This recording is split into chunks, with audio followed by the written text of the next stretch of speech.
നരേന്ദ്രമോദിയെ അപമാനിച്ച് കേരളത്തിലെ സമൂഹമാധ്യമങ്ങളിൽ ഹിന്ദുവിരുദ്ധതയും മതസ്പർദ്ധയും. മോദി എന്ന മനുഷ്യൻ പ്രധാനമന്ത്രിയാണെങ്കിലും അദ്ദേഹത്തിന്റെ മതവിശ്വാസം ഉയർത്തിപ്പിടിക്കാൻ അദ്ദേഹത്തിന് അവകാശമുണ്ട്. സോഷ്യൽ മീഡിയയിൽ ഇത്തരത്തിലുള്ള ചിത്രങ്ങൾ ഇറക്കുന്നവർ ആര് എന്ന് ഞങ്ങൾ പറയില്ല. കാരണം അത് പറയുമ്പോൾ മതമായി മാറും. ഒരു മതക്കാരുടെ പേരും പറയുന്നില്ല. ഹിന്ദു മത ദൈവങ്ങളെ ഇത്തരത്തിൽ വികലവും വിരൂപവുമാക്കി പ്രചാരണം നടത്തുകയാണ്. നരേന്ദ്രമോദിയുടെ ധ്യാനമാണ് ഇതിനെല്ലാം മറയാക്കിയെടുക്കുന്നതും. ഇപ്പോൾ തന്റെ വിശ്വാസം അനുസരിച്ച് ധ്യാനം നടത്തുന്ന നരേന്ദ്രമോദിയെ കേരളത്തിലെ സമൂഹ മാധ്യമത്തിൽ മാത്രമാണ് ഇത്രയധികം ആക്ഷേപിക്കുന്നത്. കാരണം മറ്റേതൊരു സംസ്ഥാനത്തായിരുന്നുവെങ്കിലും അവിടെയെല്ലാം കർശന നടപടി സ്വീകരിക്കുമായിരുന്നു. മറ്റ് സംസ്ഥാനങ്ങളിൽ ഇത്തരം മതനിന്ദ നടത്തിയാൽ അവിടുത്തെ BJP-ക്കാർ അടക്കം പരാതിയുമായി രംഗത്ത് വരുമായിരുന്നു. എന്നാൽ നമുക്കറിയാം, കേരളം ഇത്തരം പ്രഹേളികകളുടെ കേന്ദ്രമാണ്. ഹിന്ദു ക്രിസ്ത്യൻ മതത്തെ ആര് എന്ത് ചെയ്താലും അതിൽ സാധാരണഗതിയിൽ നടപടികൾ ഒന്നും എടുക്കാറില്ല. പരാതി കൊടുക്കാൻ BJP-ക്കാരോ ക്രിസ്ത്യാനികളോ പോലും മെനക്കെടാറുമില്ല.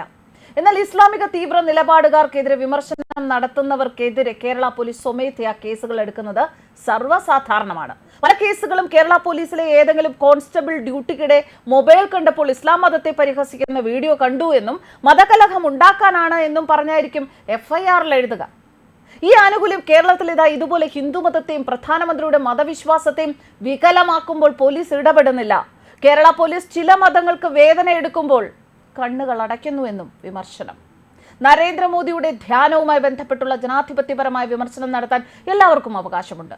എന്നാൽ അതിന്റെ പേരിൽ കാവ്യയെ അപമാനിക്കുക, മഹർഷിമാരുടെ വേഷത്തെ അപമാനിക്കുക, ഹനുമാനെ പരിഹസിക്കുക, അപമാനിക്കുകയും ഒക്കെ ചെയ്യുക, ഇതൊക്കെ ഇപ്പോൾ തകൃതിയായി നടക്കുകയാണ് സോഷ്യൽ മീഡിയയിൽ. സോഷ്യൽ മീഡിയയിൽ ഇത്തരം അപമാനിക്കൽ മൂലം ഹൈന്ദവ വിശ്വാസികൾക്കുണ്ടാകുന്ന ബുദ്ധിമുട്ടുകൾ നീക്കാൻ ഒരു പ്രസ്താവന പോലും അരുതേ എന്ന് കേരള പോലീസ് നടത്തിയിട്ടില്ല. പല കാര്യം വരുമ്പോഴും സമൂഹ മാധ്യമങ്ങൾ നിരീക്ഷണത്തിൽ എന്ന് പറയുന്ന പോലീസ് ഇതെല്ലാം കണ്ടിട്ടും എന്തുകൊണ്ട് തടയുന്നില്ല?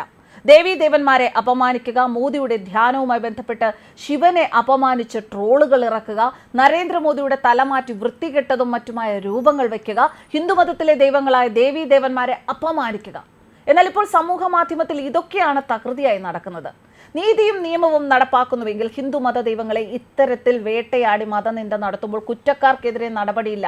പരാതി കൊടുക്കാൻ പോലും കഴിയാതെ എന്തുകൊണ്ട് BJP-ക്കാർ പോലും തളർന്നിരിക്കുന്നു? എല്ലാം ചോദ്യങ്ങൾ മാത്രമാണ്. കാവ്യ കാണുമ്പോൾ വർഗീയത എന്നും അത് കേരളത്തിൽ ഓടിക്കേണ്ടതാണ് എന്നുമൊക്കെ കേരളത്തിൽ എന്നു മുതലാണ് തോന്നി തുടങ്ങിയത്. കാവ്യ കാണുമ്പോൾ എന്തുകൊണ്ട് മുൻകാലത്തൊന്നുമില്ലാത്ത കലികളകുന്നു? ഇത്തരം സംസ്കാരത്തോട് ക്രൂരമായി ചിലർ പെരുമാറുന്നു. മാത്രമല്ല, കാവി, ക്ഷേത്രം, ശിവൻ, ഹനുമാൻ, രാമൻ എല്ലാം ഇപ്പോൾ ഒരു വിഭാഗം മോശമായി ചിത്രീകരിക്കുന്നു. BJP മുൻനിർത്തി ഹിന്ദുമത ദൈവങ്ങളെ എല്ലാം വികലമാക്കുന്നു, വിരൂപമാക്കി സോഷ്യൽ മീഡിയയിൽ ഇറക്കുന്നു. മുൻപ് ഇങ്ങനെയൊന്നും കേരളത്തിൽ ഇല്ലായിരുന്നു. പുതിയ നാടും ഭരണവും സംസ്കാരവും ഒക്കെയാണ് ഇപ്പോൾ നടക്കുന്നത്.